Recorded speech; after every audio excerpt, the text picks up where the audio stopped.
Joel Richardson and I are going to be, over the next few days and next few weeks, going to be tackling some of the major talking points associated with the Russian invasion of Ukraine.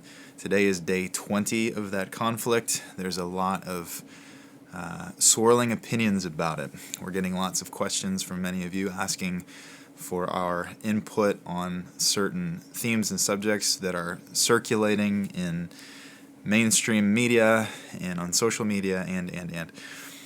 What I'm going to do in this session is address the issue of neo-Nazis and the denazification of Ukraine. This is a big talking point and a big piece in the puzzle of understanding the logic of the invasion, the logic of the conflict, some of the context and background behind it. Before we jump into it, I want to give some context for those of you who are not familiar with our little organization, FAI, Frontier Alliance International. Over the last 10 years since we've been an organization, spiritual family, we have been we're committed to a number of very core values, but one of those is the central purposes of Israel, the centrality of Israel in God's purposes in both time and eternity. We have a very strong emphasis on the issue of Israel. We've produced, I think, 12 films or so over the last 10 years. The majority of those 12 films are touching on the issue of Israel, touching on the issue of anti-Semitism, anti-Zionism, anti-Judaism. We've produced we're over the halfway mark in a documentary series called Covenant and Controversy, where we do a deep dive into the historical continuum of Jew hatred. The first film was shot in Auschwitz, on location in Auschwitz and Birkenau. I live in Israel. The point in me emphasizing this is that we are very much a pro-Israel, pro-Jewish people, and I would even say pro-Zionism organization and spiritual family, because I believe that God is a Zionist. Not a Zionist in the sense that the word is thrown around today as a derogatory term, but in the sense that there is a covenantal purpose and a covenantal significance to the issue of Jerusalem. That Jerusalem matters on the world stage because of covenant, not because of politics, but because of covenant, because of the issue of grace, and that the issue of the gospel and the kingdom of God is actually very much embedded in this issue of Jerusalem and Zion, connected to the identity and the destiny and covenantal identity of the Jewish people. So suffice it to say that we love the Jewish people, the land of Israel, the city of Jerusalem. We believe in the past, present, and future relevance of this city, this land, and this people. Another part of our story is that we work in conflict zones in the Middle East and mostly in the Muslim world and Muslim communities, Sunni, Shia, secular, religious, not. We've found ourselves in very interesting places over the last 10 years and are very committed to being salt and light and being peacemakers and being those who steward the message of the Maranatha hope in conflict zones, and especially in places that are very, let's say, fraught with tension and conflict. So we're engaged on the ground in places where we've told the story of this in our films, in The Frontier, the film Sheep Among Wolves 1 and 2, Better Friends Than Mountains. All of these films are available for free on our app, on the YouTube channel. If you're unfamiliar with us, you can go watch those films for free, and I hope you enjoy them. The point is, we love Israel very much. We love Israel's enemies very much. And we found ourselves over the years also interacting with Russia in a very interesting way.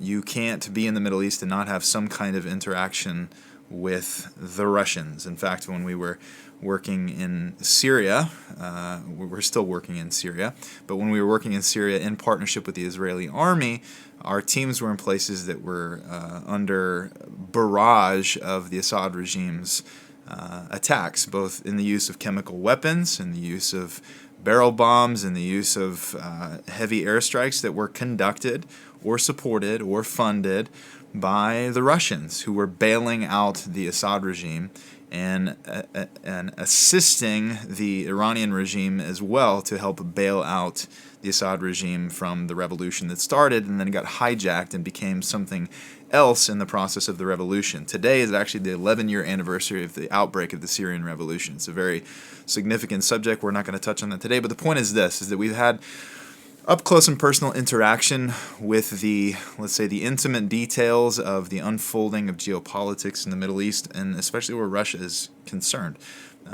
in multiple countries around the Middle East. So it's, for us, it's not something, we're not armchair political analysts. It's something that we interact with on a daily basis, and as an organization that's providing relief and care to civilians caught in the crossfire of these horrible conflicts all over the Middle East.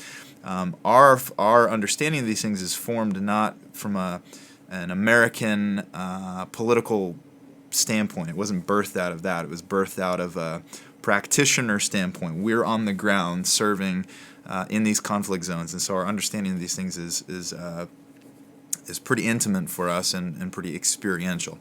So that's not to say it's more right or wrong than someone else's per se, but just giving you the backdrop for us. We are a Israel-loving spiritual family that loves the gospel, that loves and believes in past, present, and future grace for the Jewish people, and we believe that God also loves the enemies of Israel, and that our job as believers is to be salt and light and to love everyone who's made in the image of God, because fundamentally we believe everyone is made equal in the image of God. Having said that, though every human being is created equal in the image of God, not every idea or ideology or religion or philosophy is equal. There are inferior and superior ideas, and ideas need to be fleshed out on the world stage. With that context, I want to talk about the issue of Nazis, neo-Nazis, as it's called, in Ukraine. Why? Why are we talking about this? Because this is a central key talking point in understanding the conflict. I'm going to read you a quote by Putin before the invasion of Ukraine, which interestingly they denied repeatedly over and over and over and over again for months. We're not going to invade. This is propaganda. We're not going to invade. There's going to be no invasion, until the day they invaded. The day they invaded, Putin said this: its goal, the goal of this military operation, is to protect people who've been abused by the genocide of the Kiev regime for 8 years. And to this end, we will strive for the demilitarization and denazification of Ukraine, as well as bringing to justice those who committed numerous bloody crimes against civilians, including citizens of the Russian Federation. Now, this talking point of the denazification of Ukraine was set out as the tip of the spear of what Putin was doing and is doing in Ukraine. This was thrust as a central thing. Nazis are not popular these days, rightfully so, and so Putin used this. I mean, if you really want to demonize someone, you call him a Nazi. So the invasion, the pretext for the invasion, was two main arguments. One, denazification. It's in our security interests to demilitarize and denazify Ukraine. The other talking point is the issue of NATO, the expansion of NATO borders, encroaching, getting closer and closer, and becoming a security threat for Russia. So what you'll see on social media today, mainstream media or pro-Russian media today, is that these are the two objectives. And in some sense, you'll hear a lot of American or Western pundits, and yea, even advocates of Russia now, saying that Russia has legitimate security concerns because of the NATO issue. We're going to address the NATO issue in another video, but in this one, I wanted to touch on this issue of the denazification of Ukraine and talk about the legitimacy or lack of legitimacy to this whole issue of Nazification. Now, I gave the intro that I did so that you know a little bit of who we are as in terms of heart values. Meaning, if there is a organization, spiritual family, group of individuals who could be considered anti-Nazi and pro-Israel and lovers of the Jewish people, you could put that sticker on us. We would happily wear that badge and consider it a badge of honor that we love the Jewish people and that we stand against any ideology, not just Nazi ideology, but any ideology that would demean or demonize or delegitimize any human being made in the image of God. Human beings are equal. Ideology is not equal. The ideology that underpins the original Nazis is not equal. It's not equal with other ideologies. So it's right to talk about the inferiority or superiority of ideologies and philosophies. What I want to do in this session is give a shorter, let's say, just cursory intro and overview to the context of why the issue of Nazis is so central to the Ukraine conflict in the media, in particularly in Russian and pro-Russian media, and why it's such an issue. The reason why I want to bring it up is because as I scroll through Twitter and Facebook and Instagram, what I see a lot of is a lot of people saying, hey, look, guys, there's a lot of people putting Ukraine flags on their social media handles saying, I stand with Ukraine, but are you guys familiar with the Azov Battalion? Are you guys familiar with the Azov movement, the neo-Nazi movement, the white supremacist movement in Ukraine? Like, this is a legitimate thing. So how could you, especially you guys who stand with Israel, how could you position yourselves in a place where you're standing against the military invasion of Ukraine, especially when you guys, this is the irony of it, is because we've stood with Israel over the years and the Israeli army in military campaigns over the last number of years, and we've actually stood with the Israeli army in a historical way too, saying that this was right for this to happen.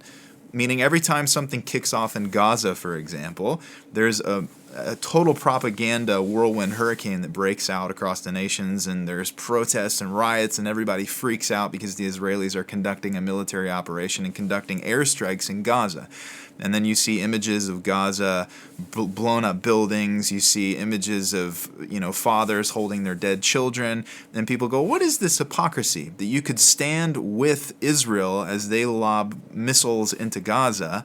So why are you standing against Russia for doing the exact same thing? In this case, look at the irony of it, Dalton. You guys keep accusing a minority of Palestinians of sharing the same ideology of Nazis, which they do. That's Hamas shares the same ideology as the Nazis. And so one of the reasons that we would not protest Israeli airstrikes in the Gaza Strip when Hamas is launching incessantly rockets into civilian centers in Israel, why wouldn't you then also say Russia has a valid security concern and a valid beef with the Ukrainians who appear to be legitimizing a movement, a far-right white supremacist nationalist movement that is openly, not just concealed, but openly Nazi?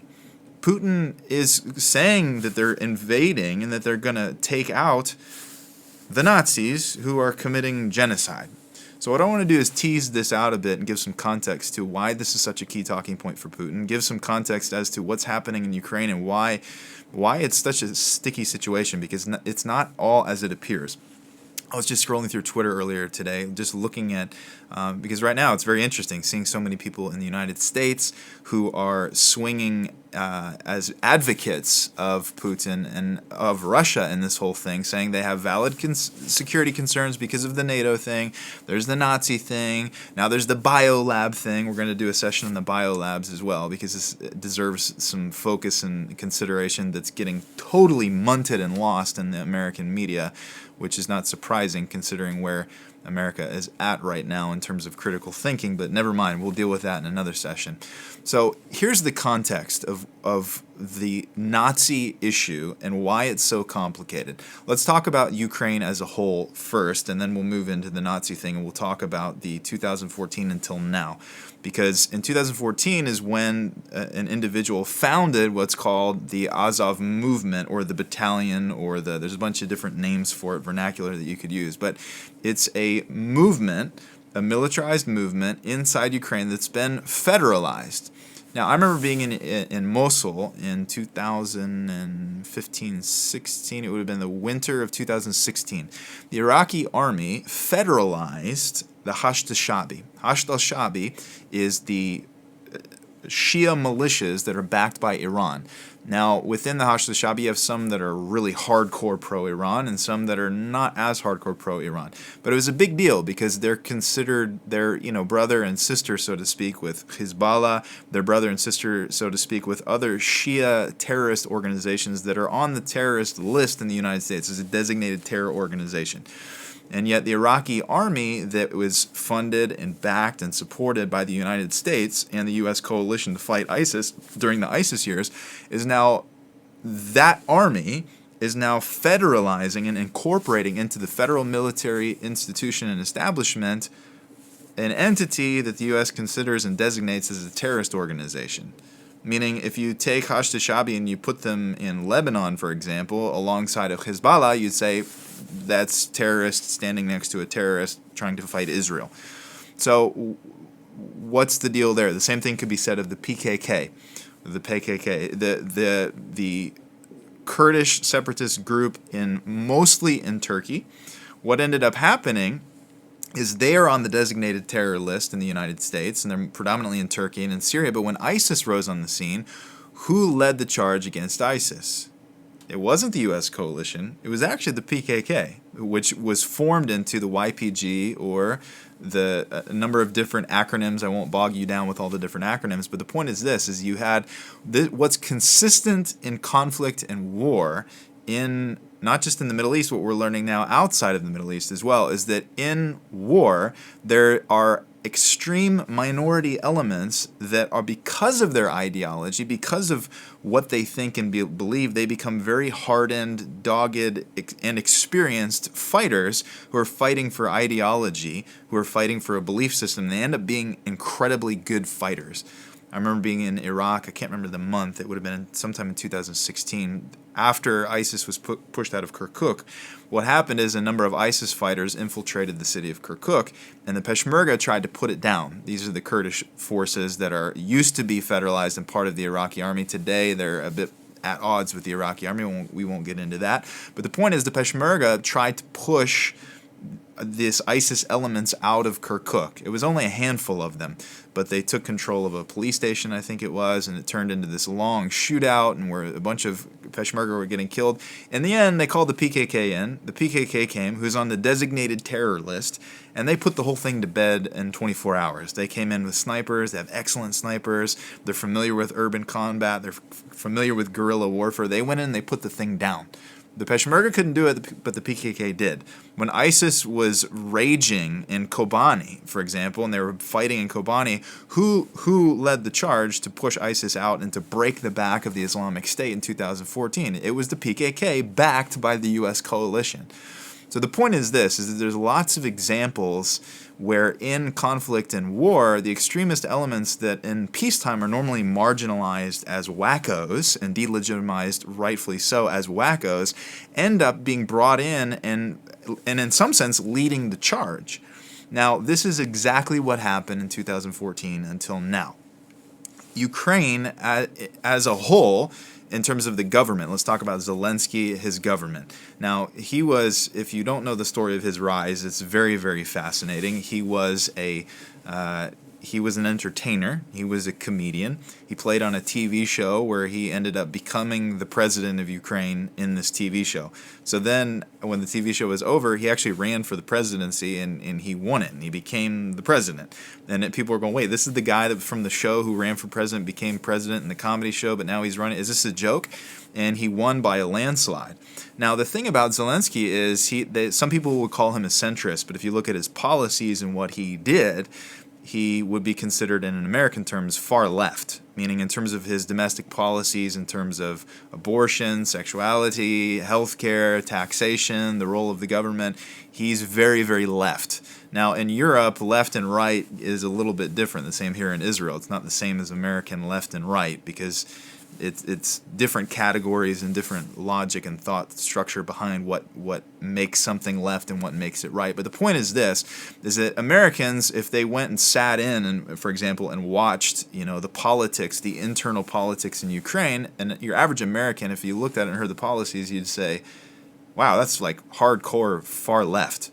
That's super far left. Like, that's, a Republican would look at it and go, that's super Democratic policy. Like, that's a Democrat political program there. So you have a democratic, they believe in free, open, fair elections. It's a democratic country that is, I think it's very safe to say it's a liberal country.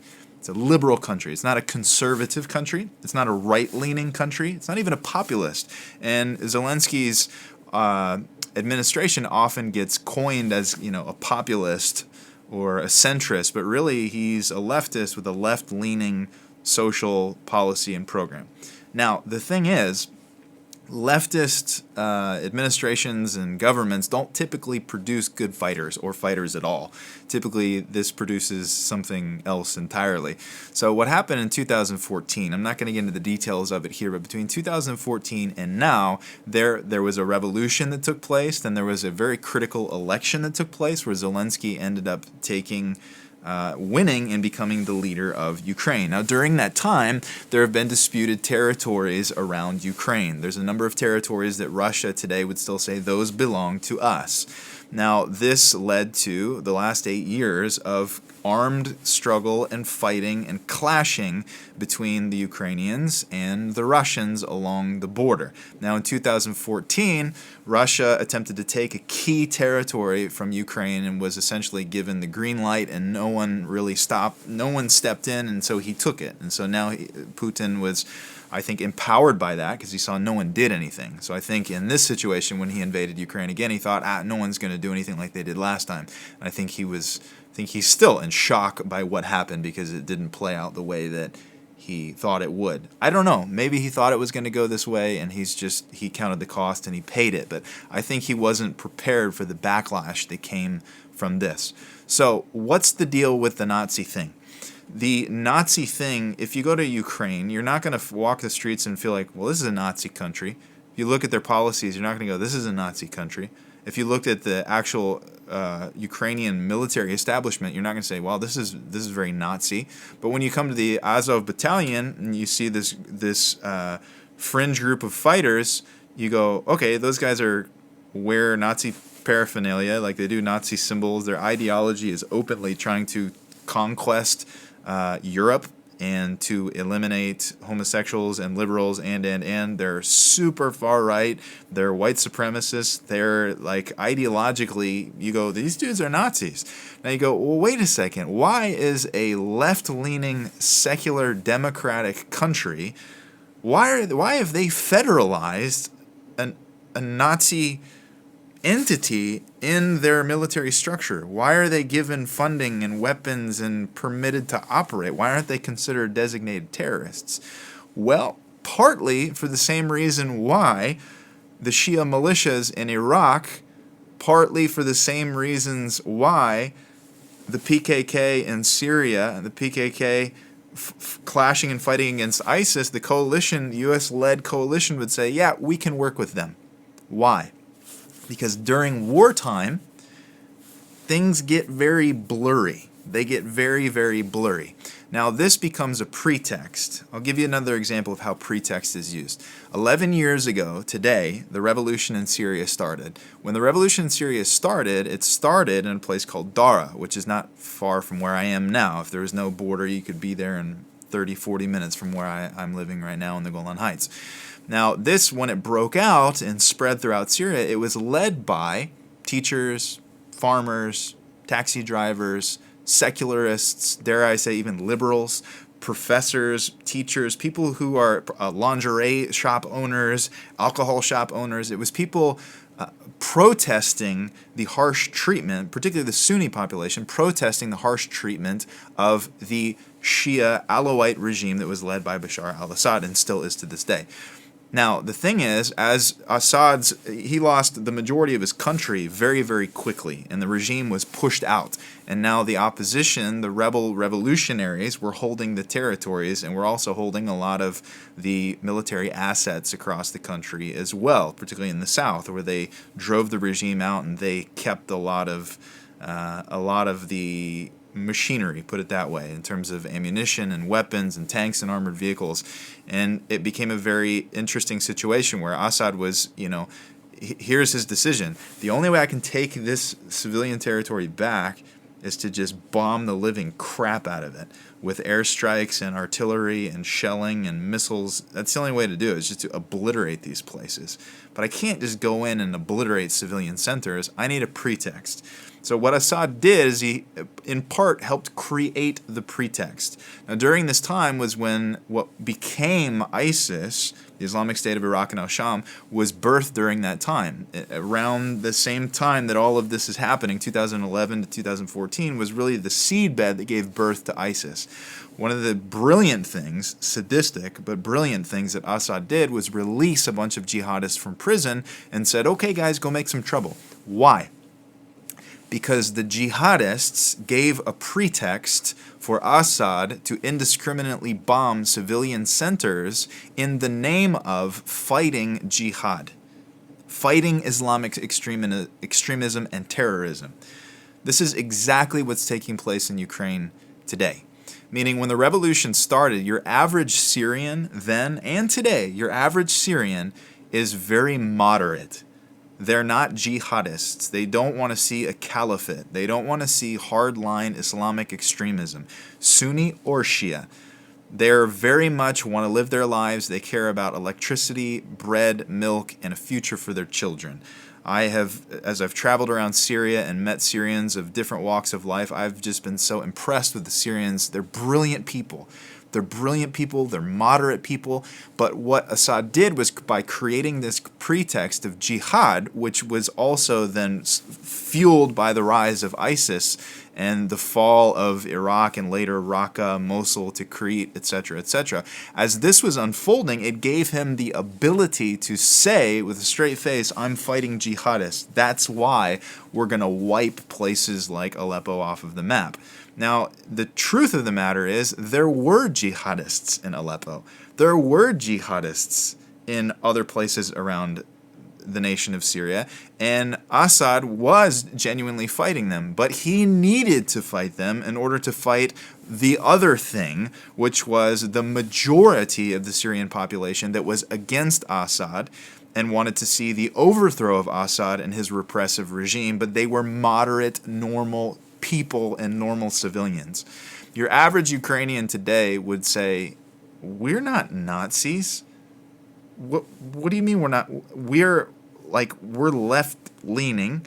We want to be part of the EU. We want to be part of NATO. Like, we love the United States. We're against the dictator north of us in Moscow, and we're against all the crazy jihad in the Middle East. We don't want a part of that. We want to be a part of the West. We want to be, our president, who we actually don't like because of his policies, he was part of a comedy TV show. Like, this is not some fundamentalist, crazy, hardcore, extreme movement that is at the basis of Ukrainian politics. It's something else entirely. It is secular, it is liberal, it is left-leaning. Now, what's interesting is Zelensky was very unpopular until all of this started. I think his approval rating before the invasion was something like 25%. Because people did not like his policies because there's a thriving democracy in the Ukraine. Now, Russia would like to say otherwise, and a lot of pro-Russian propaganda that's infiltrating the United States and the West right now would say that, Ukraine is basically a CIA project. It's basically a United States game that the West created it to provoke Russia, and then they would use Ukraine to hurt Russia in the end. Now, there is some truth to that. We'll talk about that once we get to the NATO session. We're going to do a session on NATO and do a session on the history of Ukraine that led to this, because there's a lot of the thing. Here's the challenging thing about all this. In the same way that you could say it's true that Assad was fighting Sunni jihadists, he was fighting ISIS, he was fighting Muslim Brotherhood, you can say, well, that's true. He's using that truth to do other things that are very, very sinister. He's using that as a pretext. And the point is this. The Azov Battalion today is being used as a pretext by the Russians to break Ukraine, to break a liberal, secular democracy. That's what's happening. Now you can say, well, what about the security concerns? Again, we'll get to that in another session. But they're using it as a pretext. So then you say, well, why, in the end, if it's true that they are Nazis, why are the Ukrainians using them and federalizing them and giving them money and arms and? It's very, very simple. They're fighting for their survival. Now you say, Dalton, are you defending a neo-Nazi movement in Ukraine, I'll put it this way. If I sat down in the room with one of them, I would disagree with everything they believe. Absolutely everything. And I would argue with them the same way that I would argue, and I have argued, with Islamic jihadists who actually share the same ideology as the original Nazis in the first place. But the point is this: the context of the conflict informs how you understand why the Ukrainian military establishment would use a extremist, far-right, fringe entity in wartime. Because in 2014, between 2014 when the revolution happened and everything shifted and changed, who was on the front lines and who was the most aggressive fighters against the common enemy of all Ukrainians is Russia. It's Russia. Meaning today, you're not seeing a massive separatist movement in Ukraine of people welcoming the Russians in, saying, thank you for liberating us, thank you for liberating us from the Nazis.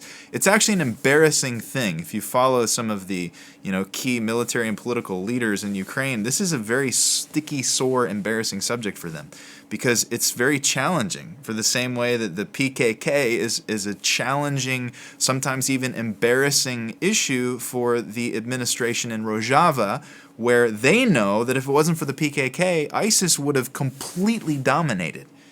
Like, Turkey wasn't going to do anything. Turkey was allowing and empowering and supporting the ISIS blitzkrieg. Who broke the back of the ISIS blitzkrieg? The PKK. Who's the PKK? They're a designated terror organization in the eyes of the United States. But who did the United States-led coalition back with weapons and military support and logistics and finances and training and structure and the PKK. They supported the PKK. Now you slap the YPG sticker on it and say it's YPG, but everybody knows the YPG is bloated with people who identify ideologically with the PKK. They love the PKK. They have no problems with the PKK. The issue is this, is that in wartime, the enemy of my enemy is my friend. In peacetime, the Kurds will fight themselves. Why? Because the PKK and the KRG are at odds with one another, even though they're Kurds. But in the middle of wartime, they're going to fight side by side because they're fighting a greater enemy. Daesh, ISIS, or Iran, or potentially Turkey. One day, the Kurds are going to be... Right now, all of the nations around Turkey, the Kurds, are trying to keep them fragmented and separated and fighting each other so that they don't unite and fight them. And that's the same thing with this whole Nazi situation. This neo-Nazi movement, your average Ukrainian is going to say, yeah, those guys we hate their ideology, but look, if you take them out, we probably wouldn't be able to survive or win because they're such fierce fighters. Now that is very embarrassing to say. And I think, and what I would put on the table and submit, is without justifying or defending in any way the ideology of the Azov Battalion, I have incredible empathy for the Ukrainian public that today would feel gratitude that you have these neo-Nazis on the front lines holding back a far greater enemy. Because at the end of the day, a very small, which at the beginning of the revolution, it was in 2014, was a couple hundred people. Now it grew to a few thousand. Now if you look at the numbers of the federalized Ukrainian military, which is a few thousand separatists that the government can keep their hand on is not that big of a deal. They look at that and they go, yeah, we can handle that in the future. What we can't handle is Russian invasion, Russian occupation, Russian annihilation and assassination of all Ukrainian political leaders, and then the ongoing Russian annexation and occupation of Ukrainian territory. That's a much bigger threat. So if you look at it in terms of interest and ethics, ethically, the vast majority of Ukrainians would say, the neo-Nazis, those guys are, we hate those guys. But practically speaking, in terms of interest, it's in our interest that they defend our borders right now because of the greater threat, which is the invasion of Russia. And we saw the same thing happen when ISIS came on the scene in 2014, when they ripped through Iraq. When they ripped through Iraq, the Shia community, which was a Sunni movement, what ended up happening was a counter Shia movement rose. And so this is where you had all these Shia militias and Iranian-backed, the PMUs, the Popularization Mobilization Units, which you had Hashd al-Shabi, you had all these Hezbollah, different Iranian groups. Now, these guys were fierce fighters. They were crazy. I mean, watching what they did in Ramadi and Tikrit, it was unbelievable how brave and courageous they were. But if you put them in another context, you say, ooh, those guys are terrorists. And this is the murky nature of geopolitics and the murky nature of war. The enemy of my enemy is my friend in wartime. And the same thing you can say with the Kurds. And the examples of this go on and on and on. You find unlikely allies when you have a greater threat. You know, this might not feel like an appropriate example, but I think it is. The French and the Americans did not have a great relationship, for a very long time. Until Adolf Hitler came on the scene. And then the French and the Americans said, you know what? Let's get over our issues and fight that guy, because that guy is a much greater threat. Hey, St. Dalton, are you comparing neo-Nazis in Ukraine to the French in World War II? No, but I'm comparing the framework. Because at the end of the day, and this is where I want, because I know a lot of people are looking at this going, man, that when you find it for the first time, because a lot of people are like, yeah, we don't like Russia, so yeah, we support Ukraine. And then they get on Facebook and they see their neighbor or their friend post a thing and says, Ukrainians are neo-Nazis. And you look at it and you go, oh my gosh, they are neo-Nazis. Oh, maybe Russia is right. And maybe this is justified to just totally carpet bomb and annihilate civilian centers all over Ukraine. Maybe it's because they are fighting Nazis. Guys, they're not fighting Nazis. That's not what this is about at all. It's very convenient for the Russians that there are a small group of neo-Nazis in Ukraine. It's very, very convenient for them. It's convenient for the Russians. It's bad for the Ukrainians. The Ukrainians would prefer to not have the stain of the neo-Nazis on them right now, because what they're wanting to do is to garner and to secure international solidarity. Having a bunch of neo-Nazis in the room is pretty embarrassing. You're like, oh gosh, come on guys, support us. We're a liberal, secular democracy. We're against authoritarian dictatorships. We're against Putin and Russian expansionism and. Let's not talk about the Nazi thing in the room. It's embarrassing for them. It would be much better if it went away on every level. If you go down the list of all the things that the Ukrainians need right now, the last thing they need is the PR disaster of having neo-Nazis in the midst. But at the end of the day, can you fault them for using a small group of neo-Nazis like a junkyard dog to attack the greater enemy and the greater existential threat to your family? That, I believe, is the proper framework to understand this whole thing. And to be clear, the ideology of this neo-Nazi movement is fully demonic. There's nothing good to say about the ideology and belief system. There's no way that I would in any way support them. I'm against it completely. What I'm appealing for here to you is don't get swept up in the propaganda and find yourself in a position where you're going, whoa, maybe Putin's actually the hero in this whole thing, and the Ukrainians are actually, we've all been hoodwinked, and they're actually a group of psychopathic Nazis, and they're actually want to take over the world and kill all the Jewish people. Now, because here's the other embarrassing thing. Zelensky's been appealing for Israeli support through this whole process. But when you look back at all of the UN votes and resolutions since his government came in, and even before his government took office and his administration started, Ukraine was very antagonistic against Israel at every turn. Like at every single vote, they voted against Israel. Like this is actually how far left and anti-Israel they are. So this is the funny thing, is that this country that's now appealing he's Jewish, Zelensky's Jewish, and they're saying, and the Israelis are going, yeah, but every time you guys had to vote, you didn't have our back, and now you want us to have your back? This is embarrassing. This is embarrassing for the Ukrainians in the same way that having the neo-Nazi thing is embarrassing for the Ukrainians. So here's how I think you can pray. You can pray for the Ukrainians to have wisdom in how to navigate this. Because if the Ukrainians are successful and they're able to broker some sort of agreement where the whole country isn't completely obliterated by the merciless bombing of the Russian regime, and Zelensky survives and his administration manages to survive this thing, you need to pray for the day after for wisdom on what to do about the neo-Nazi thing. Because this is going to be a challenging thing in the same way that it's a challenging thing in Syria today.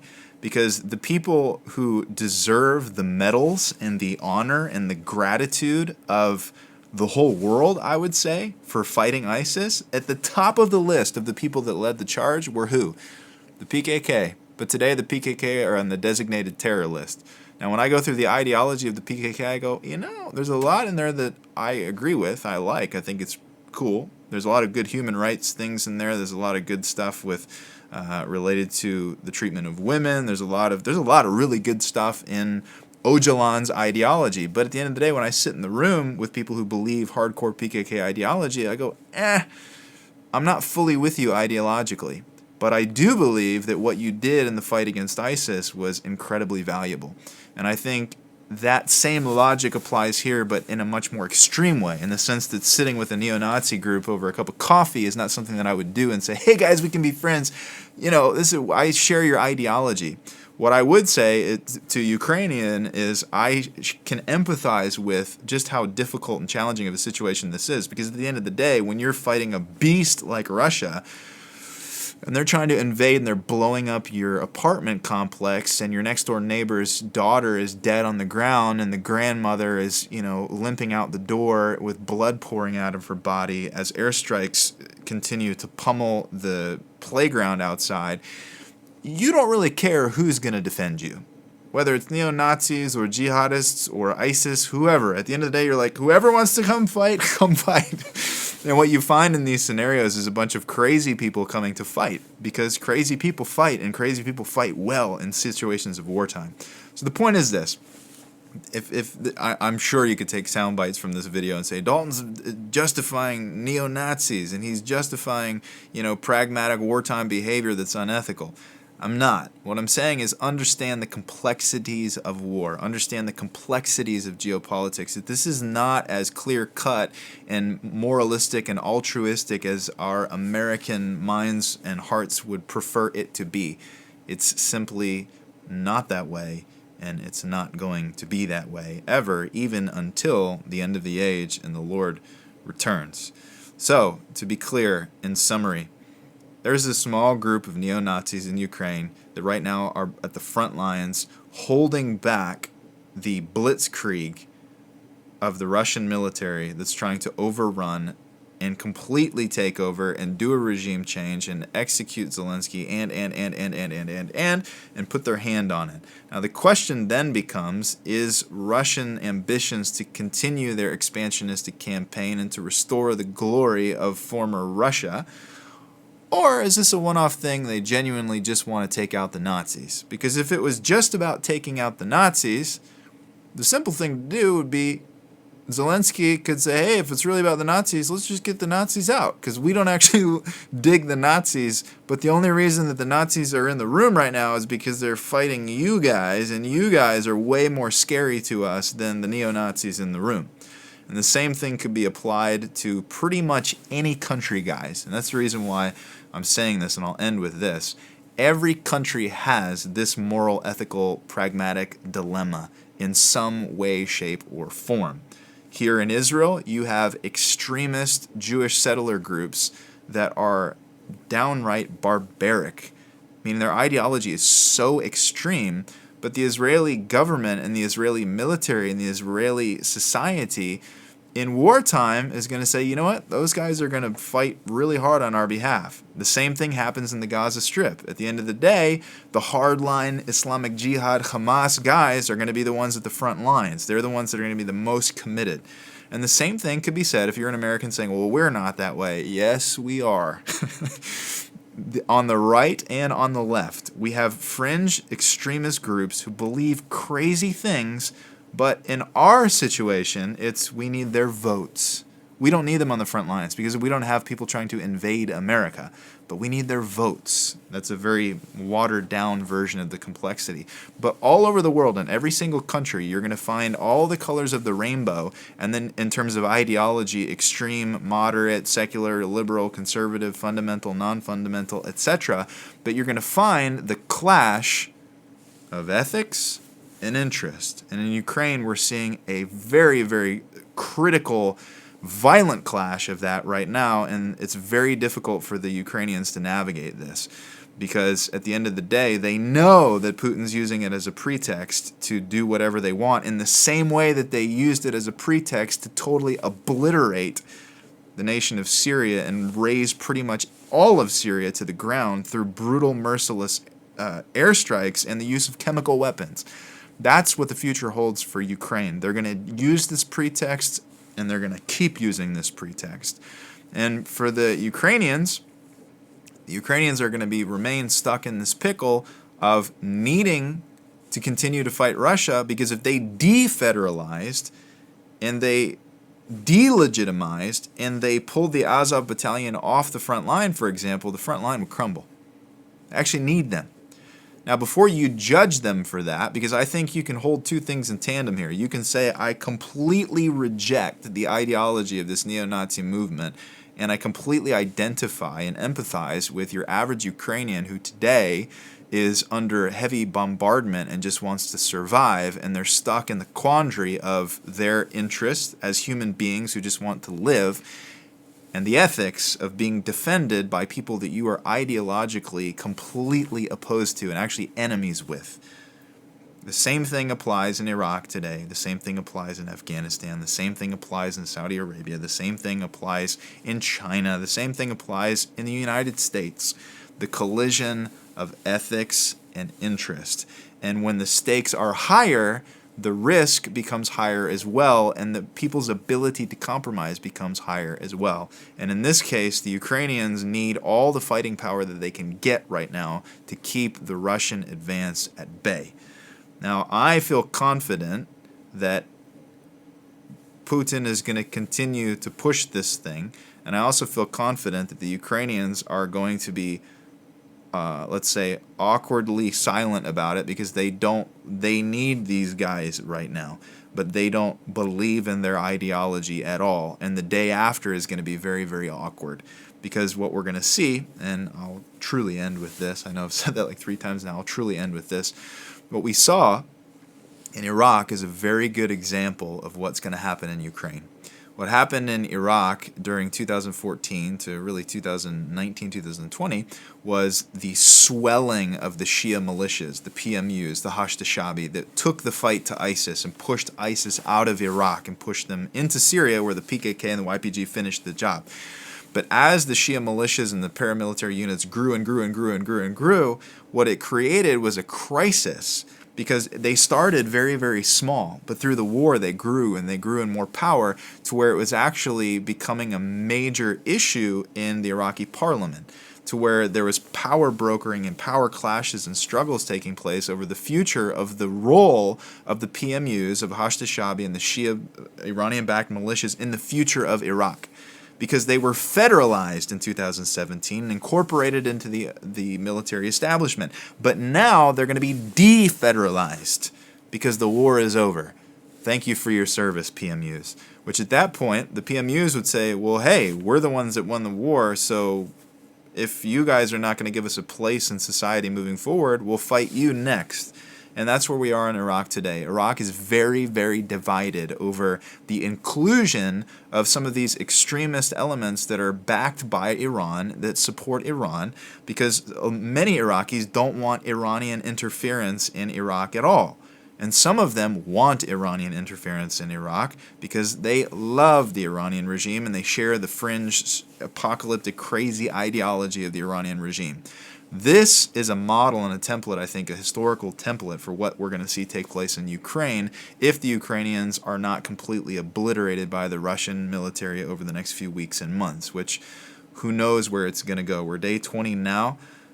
We don't know where it's going to go, but I know this, that if they manage to come out of this and hold the line before some sort of peace agreement is made and there's a ceasefire, there is going to be a situation in the future where the Ukrainians are going to have to decide what to do about this group who is very, very significant and influential and effective and helpful in times of war, but who are ideologically completely outside of the camp of your average Ukrainian and completely outside of the camp of the Ukrainian government in terms of ideology and politics and what they want to see.